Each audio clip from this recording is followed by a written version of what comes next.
자, 기본으로 해서 두 번째 시간 하도록 하겠습니다.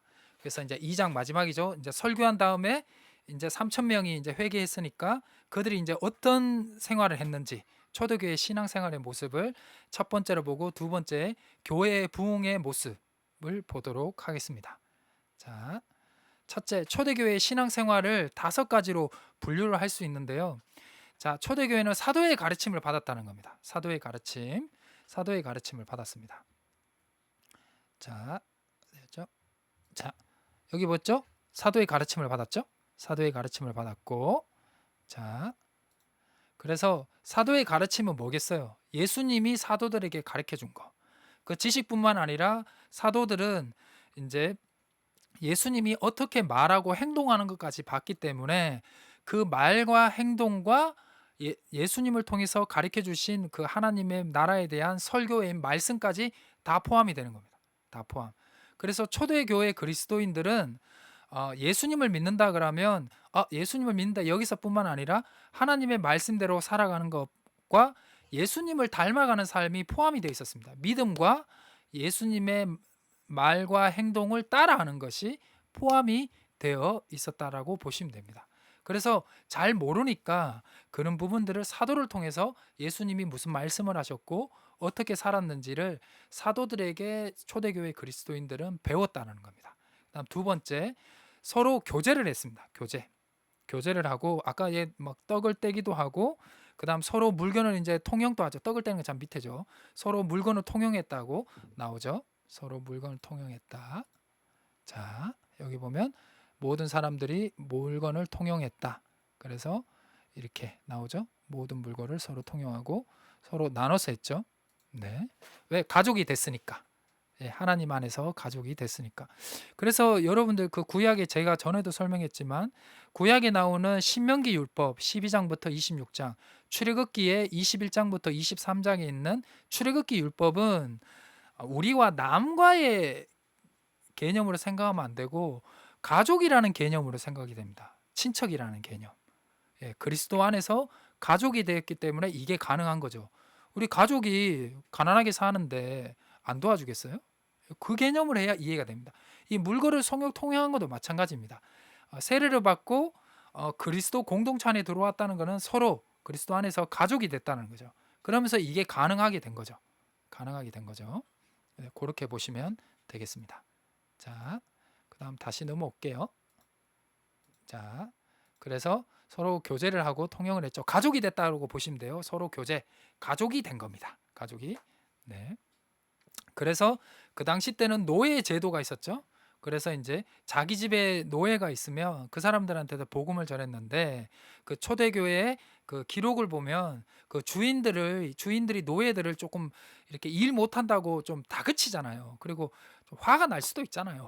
화가 나서 좀 다그치면 저녁에 이제 교회를 가거나 말씀을 배우고 난 다음에 가슴이 찔려가지고 이제 하루의 마무리를 하나님의 말씀으로 해결을 했대요. 그러니까 마무리를 했대요. 내가 오늘 하루 잘 살았는지 이렇게 되새겨 보고는데 노예한테 조금 심하게 한 거야. 뭐 그러면 다음부터 그렇게 하지 말아야지. 왜? 그리스도 안에서 한 가족이니까. 그렇게 해서 이제 했다는 기록이 있습니다. 기록이 책이 아주 얇은데 다음에 한번 소개시켜 드릴게요. 그다음 셋째, 초대교회는 같이 떡을 떼었죠. 성찬. 이제 예수님이 하신 거 성찬을 땜을 통해서 그들이 무엇을 했냐? 예수님이 전해 주신 것을 잘 지켰습니다. 예수님이 전해 주신 성찬을 잘 지켰다라고 보시면 됩니다. 그래서 교회에서 전통이 무너지면 큰일 나는 거죠.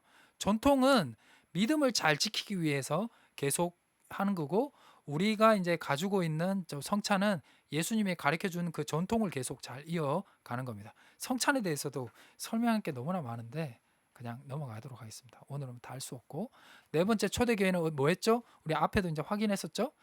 열심히 기도했습니다. 열심히. 그다음 다섯째 초대교회는 모이기를 힘썼습니다. 라고 해서 이렇게 보시면 돼요. 이렇게 하는 모습이 교회에 있다. 그러면 그 교회가 부흥하는 교회라고 보시면 됩니다. 그래서 초대교회 신앙생활을 보면 성전에 각 집에 모이기를 힘썼고 그들이 모였을 때 하는 것이 사도의 가르침을 받았고 사랑의 교제를 했고 성만찬을 했고 함께 기도했어요. 이 모임을 통해서 초대교회는 부흥과 선교를 계속 이제 이어갔다라고 보시면 되겠습니다. 그래서 여기 나오죠. 사도행전 2장 17절에 그들이 사도의 가르침을 받아 서로 교제하고 떡을 떼고 오로지 기도하기를 힘썼다. 요게 이 모습이 교회에 있으면 그 교회는 무조건 부흥하게 돼 있습니다. 부흥하게 돼 있습니다. 우리 교회도 이제 이게 이제 이제 잘 될 텐데 되고 있는데 이제 더 크게 부흥할 거라 저는 생각이 들고요. 또 믿어 의심치 않고요. 그런데 이제 지금 코로나 때문에 교제가 하기 힘들기 때문에 이게 참 문제입니다.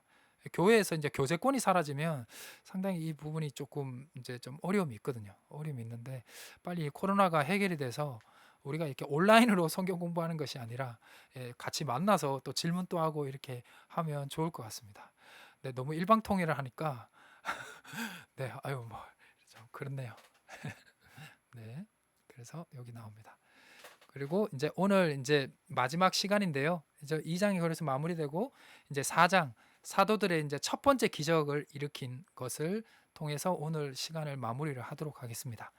자, 사도행전 사도행전 사도행전 1장에 보면요. 제9시에 베드로와 요한이 성전에 올라갑니다. 왜냐하면 기도하는 시간이었거든요. 거기서 나면서 못 걷게 된 일이 사람들이 메우고 오고 성전에 들어가 이제 구걸하는 사람이죠.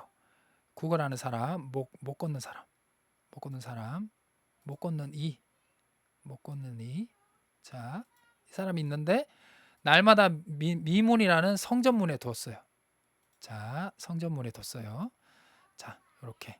그래서 베드로와 요한이 성전에 들어가려 할 때 그 구걸하는 사람을 보게 된 거죠. 자, 보게 된 거죠. 이렇게 보게 됐어요. 그래서 여기서 참 은혜로운 게 뭐냐면요. 베드로와 요한이 뭐 했죠? 주목하게 됩니다.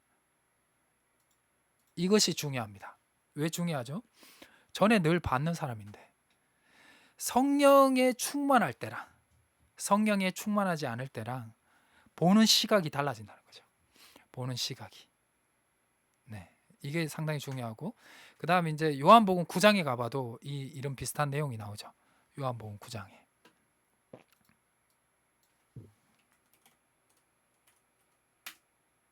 요한복음 9장에 보면 자, 예수께서 길을 가실 때 날 때부터 맹인된 사람을 봤죠.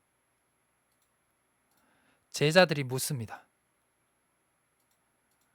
랍비여, 이 사람이 맹인된 난 것이 죄로 임함입니까? 자기입니까? 부모입니까? 그 뒤에 답변보다 이게 더 중요한 겁니다. 제자들이 예수님과 함께 가다 보니까 그 전에 늘 보던 맹인이 다르게 보이는 거죠. 그래서 예수님한테 질문을 한 것입니다. 우리가 옆에 우리와 함께 하나님이 함께 계시냐 아니냐에 따라서 우리가 세상을 보는 눈이 달라진다는 거죠. 사물을 보는 눈이 달라지고 사람을 보는 눈이 달라진다는 거예요. 이렇게 제자들이 예수님이 옆에 있다 보니까 그 질문을 하게 됐고 이 제자들의 질문을 통해서 이 사람은 다시 살아나게 되고 그 유명한 실로암의 그 기적이 여기서 일어나게 된다는 것입니다. 다시 사도행전 3장으로 가겠습니다. 네. 그래서 얘들이 이 베드로와 요한이 주목하여 보게 된 거예요. 이 주목. 그래서 뭐라고 얘기하는 줄 아세요? 베드로와 요한이 우리를 보라 그래요. 그리고 그 유명한 우리 옛날에 찬양도 진짜 많이 했었는데요. 은과 금은 내게 없거니와 내게 있는 건 내게 주노니 나사렛 예수 그리스도의 이름으로 일어나 걸으라 라고 합니다. 정확하게 나오죠? 예수의 이름으로 일어나 걸으랍니다. 이 사건이 이제 이 사건입니다. 그래서 이제 성령 충만했더니 그 전에 이제 그 전에 그냥 스쳐 지나갔던 사람들이 다르게 보이는 거죠. 그러면서 나한테 돈은 없지만 내한테 있는 걸 준다. 그것이 뭐다? 바로 예수 그리스도다. 그럼 좋고 이 사람이 진짜 일어나요. 곧 발목에 힘을 얻어서 발과 발목에 힘을 얻어서 일으켰더니 진짜 일어나요. 그래서 성전을 들어가 뭐 하죠? 하나님을 찬송하죠. 하나님을 찬송하게 됩니다. 그래서 모든 백성들이 그 걷는 곳과 찬송함을 어떻게 됐죠? 봤어요. 그래서 놀랍게 여기죠. 이 놀랍게 여겼다 이 사람들 울 모여든 거죠. 울 이렇게 모여든 거죠. 그리고 중요한 게 무엇이냐? 이 베드로와 요한을 뭐 했죠? 붙잡았어요. 여기 붙잡았어요. 여기서 붙잡았다라는 헬라어를 어떤 목사님은 이렇게 해석하더라고요.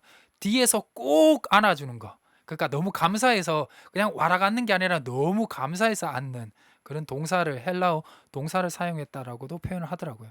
그래서 사람들이 자신한테 주목할 때 이 사람은 하나님을 찬미하고 자신을 고쳐준 은과 금을 주지 않았지만 자기를 이렇게 세운 베드로와 요한을 꼭 안아 줬다라는 것입니다. 그 장소가 어디냐? 예, 솔로몬의 행각이었다는 거죠. 자, 솔로몬의 행각. 자, 그래서 이제 이렇게 하면 보통 이제 아시겠죠? 그래서 은과 금 내게 얻거니와 예수 그리스도의 이름으로 일어나 걸으라 했더니 자, 일어나 걷게 됐습니다. 그래서 사람들이 다시 울 모여들게 되죠. 그랬더니 이 사람들이 저 사람은 안전병이 아니 그 성전 미문에서 구걸하던 자가 아니냐 울 모여들었더니 이 사람이 거기에서 베드로와 요한에게 감사하다고 해서 꼭 껴안으니까 사람들의 시선이 이 사람한테 갔다가 누구한테 가는 거죠? 이 사람을 이제 고쳐주기 위해서 과정이 되고 도구가 됐던 베드로와 요한에게 주목을 하게 되는 것입니다. 그때 베드로가 또 뭐하죠? 예, 설교를 하게 되는 겁니다. 나은 사람이 베드로와 요한을 이제 붙잡죠. 네, 그랬더니 모든 백성이 크게 놀랐어요. 이게 이제 솔로몬의 행각입니다. 자, 솔로몬의 행각이 어디냐? 요게 성전 미문이거든요. 여기 자세히 보시면 여기 밑에 있죠. 문이 있는 거 그게 성전 미문, 황금문, 수산문이라고 하는데요. 거기 바로 들어가면 이제 그 성전이 있습니다. 거기에 양쪽에 있는 행각, 그쪽이 그 밑에가 솔로몬의 행각이라고 보시면 됩니다. 자, 뭐 이렇게 적어놨는데 굳이 뭐 그래서 이 솔로몬의 행각은 예수님도 가르친 이게 있어요. 요한복음 10장에서 예수님도 가르쳐졌고 또 사도들도 이렇게 가르친 이력이 있습니다. 이렇게 보시면 되고요. 자, 그래서 이제 사람들이 주목하니까 베드로가 뭐라 하냐면 그 이름을 믿음으로 이 사람이 낫게 됐지 내 능력으로 된 거 아니다. 내 개인의 경건과 된 게 아니다. 요거는 보면 좋겠네요. 자, 보시면 자, 우리의 개인과 경건으로인 것처럼 우리를 왜 주목하느냐? 우리의 개인의 권능과 경건으로 낫게 한 게 아니다. 낫게 한 거 아니다. 네. 누구냐? 예수를 자, 그래서 이제 아까 보면 그 이름을 믿음으로 그 이름이 너희가 본 아는 사람을 성하게 하였다. 이거 좀 올릴게요. 네. 네. 요렇게.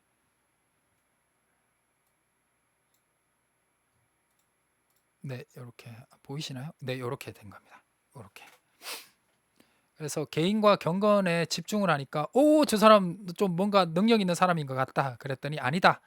아니다. 우리 개인 경건 아니고요. 아니고요. 자, 예수님 때문이에요. 예수님의 이름으로, 예수님의 난 믿음으로 말미암아 낫게 됐어요. 이제 말씀하는 것입니다. 자, 요게 이제 3장 16절의 말씀입니다. 그리고 3장 19절에 그래서 사람들에게 뭐라냐 회개하라 그러는 거죠. 자, 그래서 새롭게 나는 날에 주 앞으로부터 이럴 것이다. 또 종말적인 게 나오죠.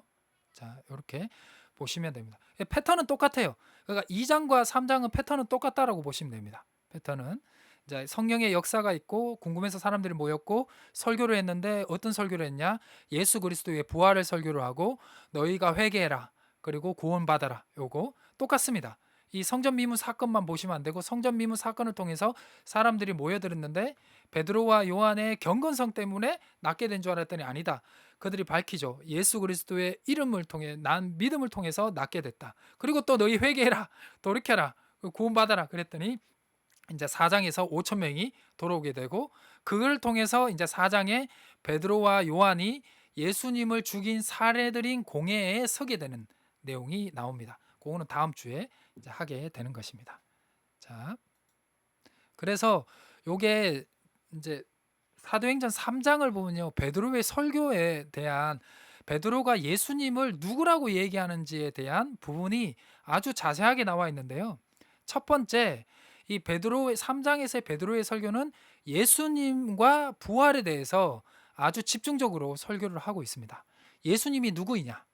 자, 베드로 이제 사도행전 3장 14절에서 15절 볼까요? 자, 14절에서 15절. 자, 너희가 거룩하고 의로운 일을 거부. 예수님을 거룩한 이로 보고 있죠? 그리고 예수님 또 뭐라고 보고 있어요? 생명의 주, 생명의 주로 보고 있죠. 거룩하고 의로운 자, 생명의 주로 보고 있습니다. 그리고 또 예수님을 또 누구라고 보느냐? 그러니까 이 생명의 주. 그러니까 이제 이 생명의 주를 너희가 거룩하고 의로운 이 생명의 주를 믿어야지만이 너희가 생명을 얻게 되는 거죠. 자, 두 번째 3장 22절. 3장 22절 가볼까요? 자, 3장 22절에 이제 모세가 말한 자, 너희 가운데 선지자 한 명 세울 것이다. 이제 모세가 이제 없어지면 새로운 계속 이제 하나님이 선지자를 계속 보내주겠다는 메시지인데 그게 누구다? 예수 그리스도다. 그렇기 때문에 이 예수님의 말을 들어야 된다는 거예요. 그 예수님의 말이 뭐죠? 앞에 했던 사도의 가르침이죠. 예수님이 사도들한테 가르쳐 주고 예수님의 말과 행동을 사도들이 배웠기 때문에 사도 예수 그리스도를 통해서 배웠던 말과 행동과 예수님의 가르침 그 말을 너희가 들어야 뭐 한다? 구원을 받을 수가 있다라는 것입니다. 자, 그다음 예수님은 죄송합니다. 예수님은 모세와 같은 선지 요거 했죠. 그다음 약속한 시 종이다. 약속한 시 종이다. 자, 약속한 시 종이다. 자, 25절. 25절. 자, 너의 시. 자, 너의 시로 말미암아 복을 받을 것이다. 그러니까 뭐냐면 예수님을 통해서 예수님 약속한 시고 또 예수님은 종이신데 그를 통해서 너희는 복을 받게 된다라는 거죠. 자, 복을 받게 된다. 예수님 만능이시죠? 만능이시죠? 자, 이렇게. 자, 이렇게 예수님에 대해서 이렇게도 말씀하고 계시고요. 그 다음이 자, 예수님은 너희 건축자가 버린 모퉁이의 돌이다. 이건 4장이고요. 그거는 다음 주 하겠습니다. 그리고 기름 부으심 받은 거룩한 종이다. 라고 이렇게 보십니다. 그래서 베드로의 설교가 이렇게 멋지고 구체적입니다. 얘가 어부이라고 누가 믿겠어요? 즉 성령의 충만함을 받으면서 베드로가 이제 성경을 볼 수 있는 눈과 기적과 하여튼 그런 것들을 많이 받았던 것 같아요. 네, 그래서 요게 이제 오늘이 이제 이렇게 해서 마무리입니다. 마무리 저번 주에 했던 거죠. 그래서 이제 정리를 하면요. 이제 사도행전 1장에서 이제 2장부터 3장을 읽으실 때 성령의 역사가 일어나고 사람들이 궁금해서 모이면 이제 베드로가 설교를 해요. 사도들이 설교를 해요. 그 설교의 핵심은 예수 그리스도와 부활. 그리고 회개라. 회개고 사람들이 이제 회개하면서 모이게 된 공동체가 초대교회의 공동체다. 네, 그리고 그들은 이제 사도의 가르침을 받았단 말을 하고 그다음에 이제 성전 미문 사건에 베드로와 요한이 늘 보던 미문에서 늘 보던 여기 나오죠? 여기 미문. 여기에 미문에서 늘 있던 사람을 봤는데 그 사람을 이제 성령 충만하니까 다르게 보이는 거죠. 그에게 이제 주고 싶은 거예요. 뭘 주고 싶냐? 금과 은은 못 주지만 바로 예수 그리스도의 그 은혜. 내가 나사렛 예수 그리스도 그 그리스도를 그에게 전하고 그에게 선포를 했죠. 그러니까 이제 낫게 되는 그렇게 보시면 되겠습니다. 그래서 또 사람들이 궁금해서 모였더니 베드로와 개인의 경건과 그 권능으로서 낫게 했는 줄 알았더니 아니다. 나는 예수 그리스도를 통해서 낫게 됐다라고 통해서 또 얘기하고 회개하라 그러고 또 사람들이 회개해서 4장에 보면 5천 명이 돌아오게 되면서 이제 사도행전 2장과 3장을 통해서 초대교회의 이제 인원이 형성이 됩니다. 그래서 이제 2장에서 3천 명이고 4장에서 3장의 기적의 결과를 통해서 5천 명인데 이거를 이제 학자들이 3천 명, 5천 명, 8천 명이냐 아니면 이제 3천 명에 포함돼서 2천 명이 늘어서 5천 명이냐 그런데 보통 이제 5천 명, 이 3천 명에서 좀 더 늘어서 5천 명 그냥 보통 이렇게 보는데 크게 상관없을 것 같아요. 근데 이만큼 설교로 몇천 명이 늘었다는 거는 부정은 하지는 못하는 것 같습니다. 자, 이렇게 보시면 성경을 읽으실 때 네, 크게 큰 어려움이 없을 것 같습니다. 오늘 너무 분량을 많이 준비를 해가지고요. 네, 조금 길게 한 것 같은데 네, 보시고 혹시 궁금한 점이 있거나 그러면 언제든지 하고요. 제가 요거를 조금 자료를 정리한 게 좀 있는데 필요하시면 교회에서 보이시면 요거는 제가 드리겠습니다. 네, 매주마다 필요하신 분들은 내가 프린트를 해서 드릴 테니까 한 3-4장 되거든요. 그거 읽으시면 되니까 혹시 원하시면 제가 드리도록 그렇게 하겠습니다. 이렇게 제가 정리를 했거든요. 했거든요. 이것도 책자 만들기에는 너무 힘들 것 같고 계속 뭐 필요하실 때 교회에서 보시고 그거 주세요 그러면 제가 드리겠습니다. 아니면 이후에 이걸 모아서 책을 만들든지 그렇게 하도록 하겠습니다. 자, 여기서 오늘 마무리를 하도록 하겠습니다. 일단 제가 기도하겠습니다.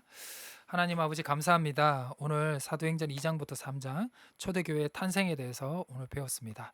성령 충만한 역사의 결과 그 성령 충만함을 받은 그 사도들은 자신을 자랑한 것이 아니라 예수 그리스도와 그 자기들이 죽인 그 예수가 부활하였고 그분을 통해서만 우리가 구원을 받을 수 있다는 복음적인 설교를 하였습니다. 그것을 듣고 찔림을 받았던 사람들이 회개를 하였고 그들이 돌아옴을 통해서 회개함을 통해서 모인 공동체가 초대 공동체의 시작이라는 것을 알게 되었고 초대교회 공동체들이 서로 자기 것을 통용하고 하나님의 말씀을 배우고 그리고 기도하기를 힘썼던 그리고 서로 교제하기 힘썼던 모습이 바로 우리 희성교회의 모습이 되게 해주시고 한국교회의 모습이 되게 해주셔서 다시 한 번 더 한국교회와 또 우리 특히 우리 희성교회가 더 크게 부흥할 수 있도록 하나님께서 인도하여 주옵소서. 예수 그리스도의 이름으로 기도드립니다. 아멘. 네, 수고하셨습니다. 그래도 오늘 12시에 딱 마쳤네요. 박수로 마무리할까요? 네, 오늘은 좀 말이 빨랐죠?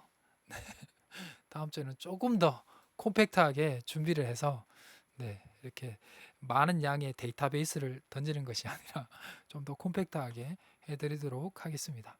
그래서 조금 이렇게 지식적인 걸 많이 전달했는데 한번 꼭 참고 네, 한번 배우시고 이렇게 보시고 성경을 한번 사도행전 1장부터 3장을 한번 읽어보십시오. 이해가 되실 거예요. 네, 모르는 부분은 제가 보시고 어려운 부분은 제가 다 건드려 드렸어요. 자, 건드려 드렸어요.